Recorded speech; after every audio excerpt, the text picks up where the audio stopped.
of Soundproof Creatives. It's been a minute, y'all. I do my own little. I am with.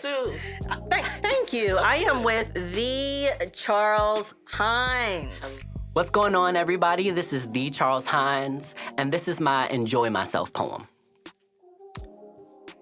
This my I'ma enjoy myself poem. My I'ma smile no matter what poem. Life be trying to kill me, I swear. That shit ain't never been fair. She got a slick mouth, was raised on the south side of someplace and knows nigga-style karate. Comes in like a fog storm with knives tucked beneath her wings, and all I got is a pen I stole from work. A dollar store notebook and wisdom that be running on CP time. So this my paper mate fight poem. My I'ma write with all my might poem. It's been a long road, so long that it was almost hard for me to write about happy when misery is so readily available. So many people want to take advantage of your brilliance. They want us to believe that we are more struggle than resilience. It's time I remembered who I am. See, I worked my ass off to get here, and I need to thank myself more. I need to live in the homes that I've built because I've done, and I do, and I keep on doing the work. My time ain't cheap, so make an appointment. My style's so unique, it's a special assortment, but for so long, depression lined my throat with blisters. I was doing emotional push-ups trying to get out of bed every morning. What do you do when your life feel like it's not yours to live? You take that shit back. It's funny how y'all think y'all fly enough to steal my peace. I love myself too much to let you piss me off. I protect my heart with a prayer and a sniper. My joy got secret service. Y'all gotta get some while I'm giving it. See, you better shout with me. You better praise with me. This is my reparations recitation. My good job for keeping good spirits. This my you deserve it. You've earned it. You better take it poem in this moment. I do not apologize for anything. I do not have to defend my delights. I no longer wish to be happy because I choose to be happy. In the day that the Lord has made and every single thing that it will bring me, I cannot wait on the sun to shine. I cannot rely on the birds singing to lift my voice. My smile will no longer be tethered to other people's feelings. Every breath I breathe sound like congratulations. My heartbeat is a never-ending round of applause. The waves in my hair are saying thank you for being here today. This my thank you for being here today poem. I made it through every day I didn't want to. My heart didn't give up even when I did. I don't expect every day to be a good day. So long as it is a new day, so long as I have myself, I will relish every high and every low. I will chase all the joy that is willing to be caught. Just know that if I'm out here, if you catch me stepping, if you see me in these streets, I'ma enjoy myself. Hello. Yes, I am so, first of all, I'm just excited. This is like first things first episode of the season, first in-studio session, first you come into the studio to do this, and you said it's been a minute since you've been out there, so I am just really, really excited that you are part of my first. Thank you. I'm so honored to be here because when I was booking, I didn't even know it was the first. So I said, this just bigs my head up a lot more. Thank you for thinking of me, for inviting me, and we're having a good time. Absolutely. Yeah. So for those who don't know Charles is, I call him a living legend and, rising. I know that don't go together, but it goes together for me. Yeah. Especially like in a Tampa Bay, Orlando community. He is a spoken word poet. He is, to me, just like just an awesome writer. His pen game is on point. Thank you. He is an author. Thank you. You know, which a lot of people can't say. So that's a huge accomplishment in itself. So welcome. Thank you. Thank you. I'm happy to be here. I was like, keep going with the accolades. He's like, just keep going. Just keep going. Just go ahead and keep gassing me up. So with Charles, you know, the thing is that I do with Soundproof creatives, of course, I love my origin stories. I love to hear the beginnings. I love to hear, you know, how you navigated this, you know, this artistic journey, because it's not for the weak at all. It's not for the weak. Slam poetry is not for the weak. So I just want to hear, like, what started your artistic journey? Yeah. I get asked this question all the time, and I really should think about it more so I can have, like, a spiel to say. But I tell people I've always written. Writing is, like, the only thing I know how to do. And I come from a line of creatives. My biological father is a tattoo artist. He raps. My brother is a great writer. He makes music as well. My sister can do everything under the sun, from crafts to hair, nails, drawing. And so I was raised around creative people, or people that just had all these big artistic interests. And then my mother is a very organized, meticulous thinker. So I feel like I have the best of both worlds. This need to build and create and explore, but also this innate want for structure and planning and putting things in place.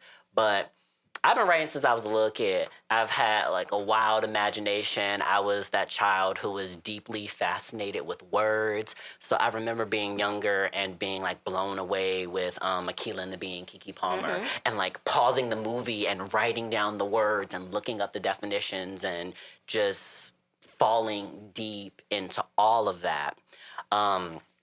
So that's, like, the origin. Poetry came much later.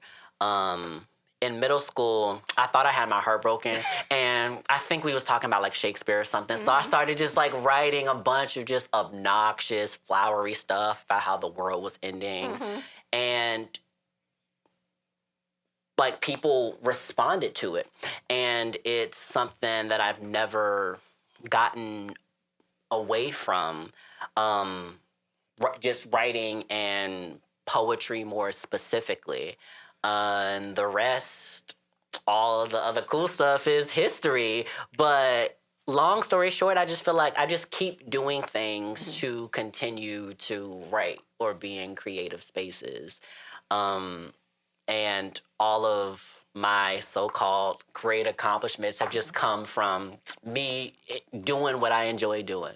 And, you know, I love people that find their niche and they find it early, because it allows you to keep being your authentic you, but it allows you to keep honing your craft. I know one of the things that you mentioned before, you had an opportunity to really start developing your craft in college, right? Yes. In university, you were able to go ahead and, you know, compete on the team, Yes. get around other creatives, and just tell me, what was that like? I guess it was in my pursuit of being the best I could be in my craft. So when I was younger and I was really kind of discovering and deciding for myself, I like to write, and this is what I'm good at, and this is what I'm interested in. For a long time, I was, like, the only person who I knew that was interested in writing, that wrote stories or poems or anything like that. So for years and years and years, it was this drive for me to find people who just like to do what I like to do. And that carried out throughout high school, still only being exposed to academic writing spaces and knowing that there was space for my personal expression and creativity, but not having it. So by the time I ran into people like Wally B or heard him say, I was a senior in high school ready to go to college, and had just been writing in my lonesome for years and years and years and years. So the story has it is I graduated from Review High School, and every year Hillsborough County is so fortunate to have an organization like Heard 'em Say. They pair with Heard 'em Say every year, and they host something called the Poetry Jams. It's a once a year writing workshop where local poets from the community come in. They teach a workshop. They interact with the kids, and just really help them just pursue artistic spaces, remind them that this is an actual pursuit. And I know for me, and I can only speak for myself, but sometimes that was kind of the only space where I could even show somebody, hey, this is what I wrote. Tell me what you think about it. And I went to that for years because it was my only space. And this is these are high school. Yes. High school. And so this is like, these are my high school years. I'm still very much a baby writer, but writing every day and just having nowhere to put it. And it was a slam. I lost every year to the same person. And so my junior year, just me being the very, very sensitive and arrogant artist that I can be. My junior year, I was like, all right, next year is my last year doing this, and I'll be damned if I lose. So the Poetry Jam was like in October, November, or whatever. So it happened my junior year. I went home that night and wrote the poem I wanted to perform for my senior year and just kept it for that year, rehearsed it, worked on it, edited it, so I could be ready like a year in advance because I was like, I'm not losing. I'm like, it's my last time. I'm not losing. I'm not going to look stupid. My senior year, put those intentions in place and went to the district poetry jam. So you have one at the school, and then the winners from all the high schools, they go to like a bigger one in the district. And I got my butt whipped. I thought I was doing something amazing in my little high school. And then I get to the district jam, and they wipe the floor with me. And guess who won that year at the district jam? I know who you're getting ready to say. But go ahead. Jamie freaking Dawson. Yes. And all of her brilliance, love her to this day. And so I couldn't even be mad because I'm like, so sometimes you lose, but sometimes like you rightfully lose. And it was just one of those, I was like, yeah, you got me. I can't do what you do. But sitting there and watching that and knowing you've tapped into something that I don't even know about. I was like, if I'm going to stay in this field, I got to figure it out.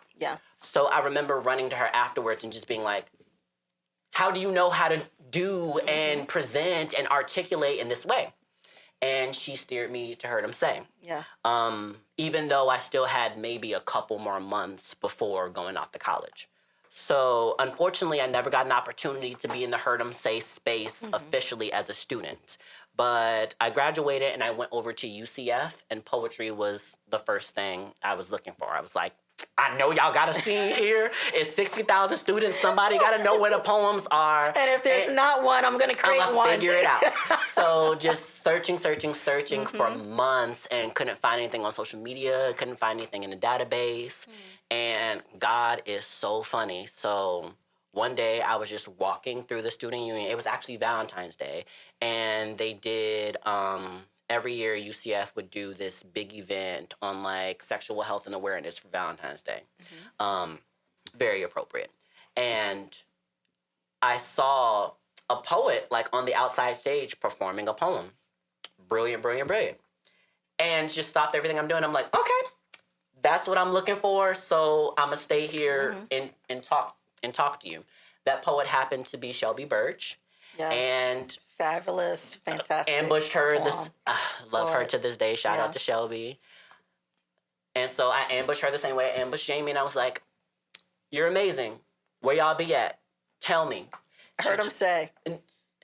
But so Shelby's from Orlando, so she was Heard 'em Say adjacent, but they didn't have Heard 'em Say. But at UCF, they had Project Spit, which was her baby, their poetry organization. So I linked up with them, and all of that is hit history there. So everything foundational in my not just poetry career, but I guess my professional artistic career came from Project Spit. So that's slam, that's writing, that's performance, but that's also learning how to run an organization and create community. I learned all of that there.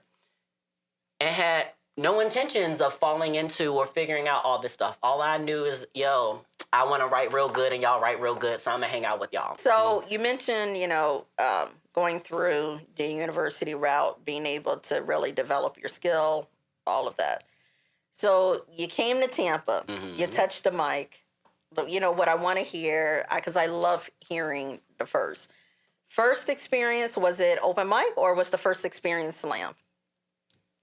In Tampa or in Tampa, it was, I believe it was, oh my gosh, do I have, and like racking my mind, now I'm just like, ooh, yeah, I'm older than I be acting like I am. You're trying to go through every memory, every experience. Because I want to give you I think it was an open mic. So by the time I came back to Tampa, I already had a decent amount of experience. So I was with Project Spit for 4 years and competed with them for 3 of those 4 years. But I had done the open mics and the features and a little bit in the collegiate slam world. So when I came back this way, I was just trying to keep the momentum that I already had. And I don't know. I think it was funny working backwards, being that like Tampa is my home city and I was raised here, but not really. So I tell people that, so I'm from Tampa, but like artistically, I was raised in Orlando. So that's where all my connections and just knew the spaces and everything that I saw. So I was back and I was just like, okay, refinding those spaces. But also, I was too old for Heard 'Em Say, so I just did my best to get in where I fit in. Yeah, because Heard 'Em Say, 19, cutoff year, great training ground. And just for the youth to kind of connect with like-minded. The one thing, and I'm going to name drop Wally Jennings, who's like the godfather of poetry within the Tampa Bay community. The one thing that he has mentioned, more than once is, kids try to find what their niche is, where, what they're good at. Some are sports, some is education. The others are artistic. And how do I find a like-minded community that I can just be myself around? That, maybe I have this thing going on. This is like my gift and my talent. I need to find out a way of pursuing it. Otherwise, it just doesn't grow, So you came to Tampa, you started spitting, you started getting serious about it, right? So Southern Fried. Southern Fried is one of the top, I call it nationwide. I know it's a Southern type of competition. But it is nationwide. It's the biggest right now. If we go say it. So you've been in Southern Fried for has it been 2 seasons, the last couple of years? Or has it been longer than that? Last year was my third. Last year was your third? This year. This year was your third? Last Southern Fried, but this year, earlier this year. Okay, this year was your third. Yes. So you were on a team last year. Yes. The first year, were you on a team? I was. This third year, you were not on a team. I was individual. You were an individual. Yes. So why did you decide to spread out on your own? A lot. So my first Southern Fried was in 2019, and we were babies. I went with Scorpio and Genesis. My gosh. And like we were like babies. And we got our asses kicked. And I was so mad, but it was also an exciting experience because that was my first time in my head at that time, I was calling it like a real slam. I had only done like the college thing. So this was the big dogs. And I remember being just so angry and disappointed with myself in that time, but also looking at it now and just seeing the levels I needed to elevate and what it took to stand my ground in like that in that field. And I tell people to this day, I think the quickest way to become fantastic at anything is to surround yourself or to watch other people do that. Yeah. There are things that I know how to do or techniques that I have that I've learned solely from osmosis and just watching people and looking at how their minds work and going, oh, that's an option as well. That's an avenue. So my first time, it was that fantastic learning experience. And then second time with Breaking Bad, I didn't want to go. I had been still am. I had been at that time just on a run. I was doing everything and everywhere. So I was hosting and performing and writing and just helping build this booming community in Tampa. And it still kind of blows my mind, the name that I've made for myself, again, by total accident. Yeah. Everything that I've done has just been because I like to write and I want to put myself in spaces and circumstances where I can share that world.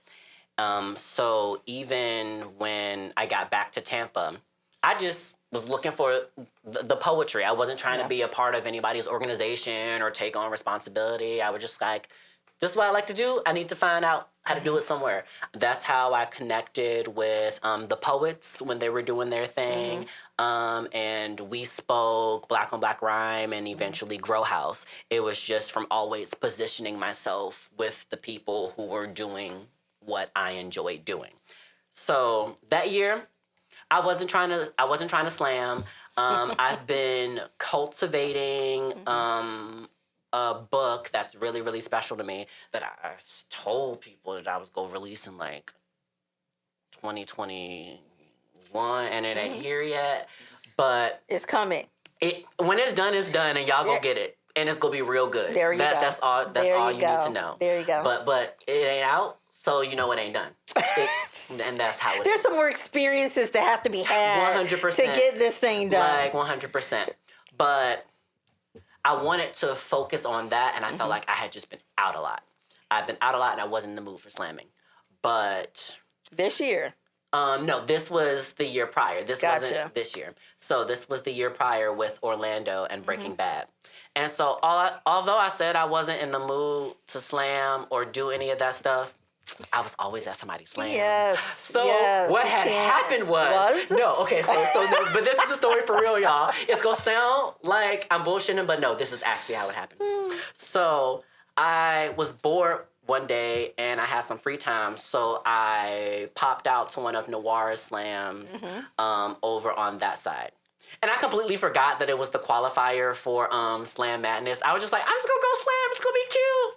Whatever. I got time. And I ended up winning. And so, because I won the qualifier for Slam Madness, I had to go represent Orlando. You just had to. And, yeah, I was like, I won. So it was I'm not turning it down. It was part of the job. And so, went out there to Slam Madness with, again, like no set intentions on doing that. But went to that competition out in the Carolinas and placed second after Dove Dupree. On total accident. I'm just like, I'm here for the vibes. I don't have any new poems. I didn't have anything like spectacular I wanted to show off. I was just like, this is where I am. I'm going to do my best at something that I enjoy, and it worked out for me. And then that carried over to Southern Fried. I was like, let me quit while I'm ahead. I did good at Slam Madness. I'm not trying to go out to Southern Fried. I'm trying to just lay low a little bit. And my poetry community, like, pulled me. And when I tell you, they were hitting me up every day. Noir and D-Rod and Eddie Figure. Like, Noir and D-Rod are so hilarious because they would call me, like, during business hours when they know you're at work and just, like, leave really, really long formal voicemails or, like, Facebook messages. D-Rod would be like, good afternoon, brother. I hope that this message finds you well and blessed. And I know I called you 15 seconds ago and left another message, but just in case the spirit moved you and changed your mind, we could really use your talents on this Southern Fried team. And So then, they're trying to draft you. yeah, just that's what they trying to do. so hard. That's And what when they it was trying a to do. daily thing, and then one message like Noir just guilted me over. He was just like, "Hey, I know you said no the other day, but we could really use you on our team. And you know, in my old age, I won't be doing this for much longer." Oh my gosh. And I was like, "Okay, I guess I'll go." And we didn't have, we didn't have anything prepared. We just had the poems in our pockets and we were on a team together. It wasn't like we didn't have like any group pieces or anything. It was just us and our experience, and we went as a unit. And something that I don't do anymore because it just gives me anxiety. I don't track the scores during slams. Like I go, I perform. Some people and do that. I don't know yes, how. with their I don't know notebooks, how do they do that. And I understand, but I can't do it. For my anxiety, it takes me out. It would be too much. So I was just like, these 3 poems I have, I'm gonna do my best. Whatever. But our team didn't do great, and I wasn't paying attention to how the competition works.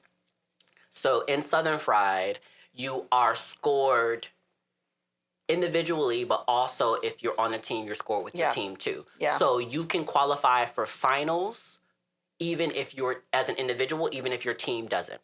I forgot all about that. And so I was like, our team is out. Okay, it's time to turn up. I'm here for the vibes. Like, I was sitting in a corner getting drunk somewhere. And I'm getting text messages and like Facebook messages, and everyone's like, "Congratulations! Oh my God, where are you?" People are calling me, and I'm like, "What are you talking about?" Like, just, I'm in a corner minding my business and not talking to people. And Eddie Figures like sends me a picture. He's like, "Bruh, you made it to finals." Oh my God. And I'm looking at it and I'm like, okay, so I guess I got to get back into the competition because I was ready to chill and just let it be what it was. And still thinking about it to this day is surreal to me. Thinking about just, I don't know, like I guess just at that time, I didn't even think something like that was possible. I look at all these other poets, and there are still some times where I forget that these are my peers and we're on the same level, like doing the same thing. I will see Rudy Francisco or Maya Wright or Ephraim Nehemiah, and I am genuinely excited and freaked out every single time. And like there are, again, like poets who I've met plenty of times and shared spaces and stages with them, and I still can't talk to them just out of sheer nerves. Like Lachelle the Shooter, too nervous to talk to her in Southern Fried. I don't think I said a word to her because I was like, "Oh my God, I love you so much. You're so hot." And so in that moment, it wasn't just registering to me, hey, you're on the same playing field. Yep. You are just as capable as all 100 whatever of these other poets, and you inspire and make waves the same way. Yep. So that year was just kind of validation to me, who's been on this poetry journey for over a decade now. I don't know, it was just that reminder of, hey, you belong. You kind of, yes, you belong here, exactly. You know what you're doing. And it just reminds me of something that Shelby Birch actually said to me over the phone one day. And because like God has to hit in my mind, she said, "Charles, they say you have to like do 1,000 hours or something to be a pro or like an expert at it." She was like, "You've put in your 1,000 hours." She's like, "Haven't you? Like you've put in your 1,000 hours." So whenever I slip, I just think, oh yeah, I've put in my 1,000 hours. And I know that the prowess and the capability that I have artistically didn't just come from anywhere. It came from all this time that I invested in chasing this. And you put it in the work. Absolutely. And so, so that was last year. Southern Fried. This year, I think it was just me trying to ride the wave or like putting pressure on myself, feeling like, oh, like I hit this height. And that's where like the Charles Hines came in, because I'm like before that. You changed your name. Yes, I'm like before that I was just Charles Hines. I'm like that's just who I am. I'm just like, you like my work or you don't. It resonates or it doesn't. I'm Charles Hines. And I don't, yeah. So like the just was me stepping into that regality, but then, yeah, also, again, believing that I belong here, but I belong here because I've worked so hard to make my space here. Yeah, I love that. So, so I continued that just to kind of ride that wave. I felt like I had a reputation to uphold. I did terribly at Southern Fried this year, y'all. Like it is what it is. But was really, really proud of the work that Grow House and a lot of my peers did. Something that we want to do with Grow House was keep investing in the new generation of writers, or not even the new generation. Kind of insinuates that like there are younger people, but just give opportunities to experience this community to people that hadn't experienced before. Yeah. So Grow House's team this year was a lot of poets who had never been to Southern Fried before. Yeah. And it was fantastic just having them experience ideas from all over the country and connect with these names and these faces in our community that you only hear about on YouTube or see on Facebook, and see them make those connections and be inspired. But it was also very, very validating for us to be recognized by peers from all over the country, just somebody in California and Minnesota going, oh, yeah, we see what Grow House is doing. Y'all like y'all doing good work. Or, yeah, I've heard about your so-and-so and I are going to try to pop out there. And that makes me feel great, I know, and I hope that it makes Dennis and Curtis feel great because it reminds us that, the work we're doing isn't. Yeah, and it's like for Grow House, for those who don't know what Grow House is, it's more of like this artistic collaborative within the Tampa Bay community that have all of these dope poets, open mics, workshops, slam competitions, tons of people come through. I think it's almost like almost the grown-up version of Heard 'Em Say, if you have to say that, because that's where the seed was sown. That's what I told them I wanted it to be. It's the grown-up version. I remember when they recruited me to be part of the board. That's kind of what I said. I was just like, we have these spaces for youth to be vulnerable and validated and seen. I was like, it's a lot of grown-ups out here that's going through a lot of stuff, and we got shit we need to work out as well. And so I wanted a space where we can push our craft forward, but also be vulnerable and loved as well. And I'm very, very, very glad that we can do that. I love that. This is called Past, Present, Future. So past, I want you to give me your advice on your, what advice would you give to your past self? So briefly, like, what would you say to your past self? Don't expect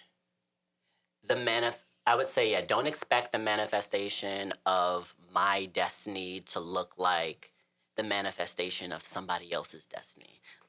There we go. So currently, what are you excited about? I'm excited to outdo myself because I am the person that I am and I've achieved what I've achieved. I know I can do it. And so I'm excited to see the better and the next level that I can't even imagine yet. I love that. And for future, what advice or what would you tell the next generation of artists? To keep going. Keep going even when you don't have a plan or an expectation or that validation. Again, I tell everybody, most of the stuff I've done wasn't on my bucket list, or I didn't sit there and say, I'm going to do this in this year. But my accomplishments and my highest moments have come from just trying to find ways to always do what I love. I'm just always chasing the art, always chasing the writing. And if you do that, if you're constantly just running after your dreams, everything else that needs to be done and that needs to come to you will come to you as long as you stick on that path. Yes. So Charles Hines, Arthur, Heart Feelings, Incomplete Poetry, another book to be named in the future whenever it's ready. It's marinating right now. whenever it's ready to come out. So where can people find you?